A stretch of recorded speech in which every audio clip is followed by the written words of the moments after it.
on the basis of philosophical awareness of the transcultural origins of our life world, the encounter of cultures and civilizations gains new significance as element of world order. And for definitional purposes, I understand the term civilization as a general notion under which culture is subsumed as a specific notion. Particularly in large multicultural states or groupings of states, such as the African Union or the European Union, intercultural dialogue has become an essential element of social cohesion and political stability.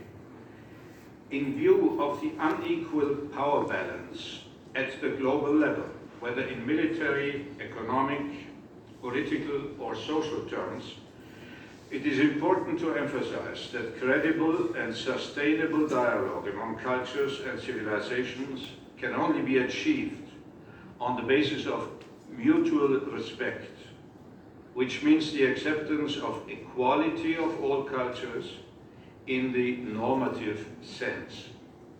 Accordingly, cultural hermeneutics requires a non-discriminatory approach by which cultures and civilizations, though not factually identical, are treated as manifestations of the same universal spirit of humanity. Dialogue is a basic feature of intellectual awareness of the human being, individually as well as collectively. It is realized in a comprehensive and multidimensional framework, and it can in no way be insulated from the realities of the life world, including the specific political and socio-economic conditions under which it is conducted. At the same time, dialogue will not be credible and will not succeed in terms of real politique if one side tries to exploit the supremacy it may enjoy at a given moment in history in the economic, social, or military domain. In regard to global order, there exists a complex relationship, indeed a kind of interdependence between dialogue and peaceful coexistence, which the philosophy of civilization, and in particular philosophical hermeneutics, must be aware of. On the one hand, dialogue of civilizations is a basic requirement for global peace and stability. It may contribute to a world order that is perceived as just by the peoples of the world. On the other hand, a just and balanced world order is a fundamental prerequisite of dialogue, since an encounter among civilizations does not happen in a political and socio-economic vacuum. The interactive circle of dialogue, as I call it, does not result from, nor is it indicative of, a logical contradiction. It is structurally similar to the interdependence in the act of human understanding, in German verstehen, which Hans-Georg Gadamer, in his seminal work Truth and Method, Wahrheit und Methode, described as the hermeneutic circle. Cultural hermeneutics must pay attention to this interdependence. When during the 1990s a clash of civilizations was first identified as a major threat to global order, almost everyone, including that paradigm's foremost exponent, Samuel Huntington, affirmed a commitment to dialogue as basis of lasting peace among nations. This, albeit superficial consensus, has manifested itself in the contemporary global discourse on peaceful coexistence in the form of many solemn proclamations, diplomatic initiatives, summit conferences, and so on, all dedicated to that noble goal which no one dares to reject.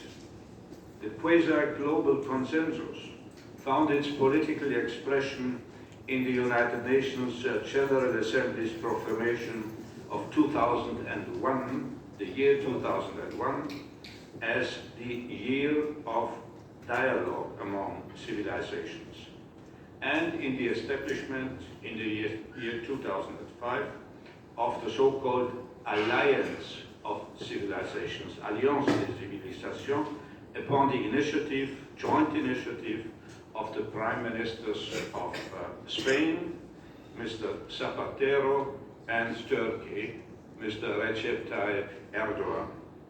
In the majority of cases, however, the preconditions for effective and meaningful dialogue were simply ignored in the conduct of international realpolitik.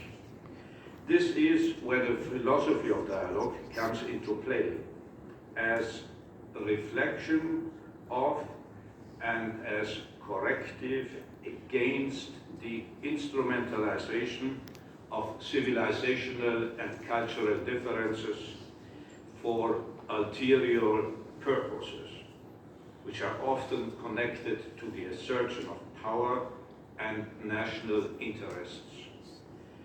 I shall briefly try to identify the principles and requirements that have to be acknowledged if dialogue of civilizations is to become a sustainable feature of international relations. And I shall mention here altogether 4 points. So that brings me to point number 1. I think it is here. Namely, equality of civilizational, or specifically cultural life worlds, including value systems in the normative sense, not in the descriptive sense or factual sense. Factual sense, there are so many differences. This notion of equality excludes any form of patronizing attitudes on the part of one civilization or culture towards another. Sovereign equality, one might say, is not only an attribute of states as subjects of international law, but also a principle that reflects a people's inalienable right to civilizational and cultural identity. Second point, or second principle and requirement, awareness of the dialectics of cultural self-comprehension and self-realization. A civilization or culture can only fully comprehend itself and in this way realize its identity if it is able to relate to the other in the sense of an independent expression of distinct, different worldviews and value systems, which are not merely an offspring of one's own particular inherited civilization.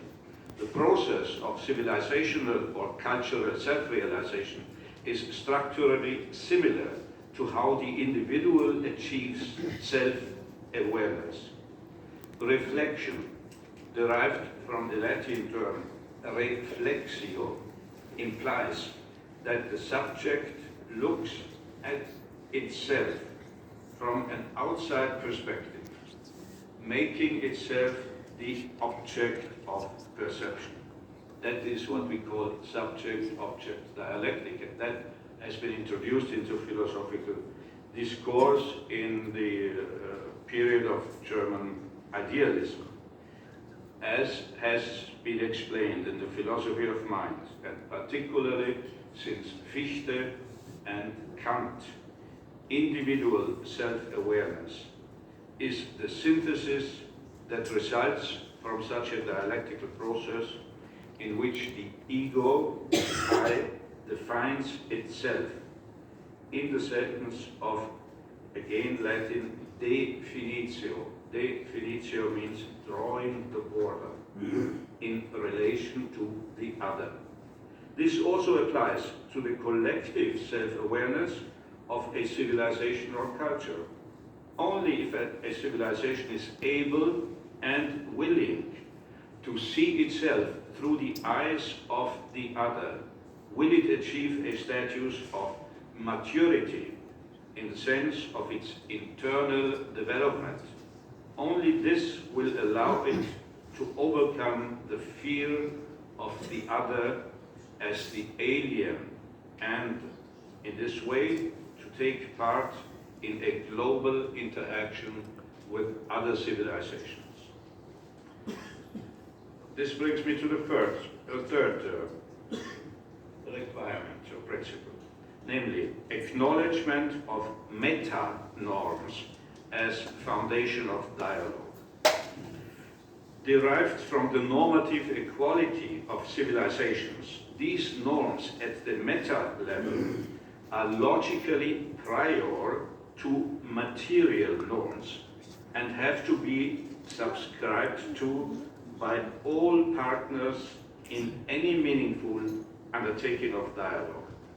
Tolerance and mutuality or mutual respect are two such examples of meta-norms. They can be understood as formal values that make interaction between civilizations at all possible. As such, these norms are non-negotiable. They are the enabling conditions, German philosophical term in Kant is Möglichkeitsbedingungen, of any process through which an individual civilization realizes its specific, that means material distinct value system. Due to their general and formal nature as quasi-transcendental preconditions in the Kantian sense, they cannot be attributed to just one particular civilization. Their status is obviously universal. That means transcultural. This brings me to the fourth principle or requirement, namely, ability to transcend the hermeneutical circle of civilizational self-affirmation. In order to be able to position itself as a genuine participant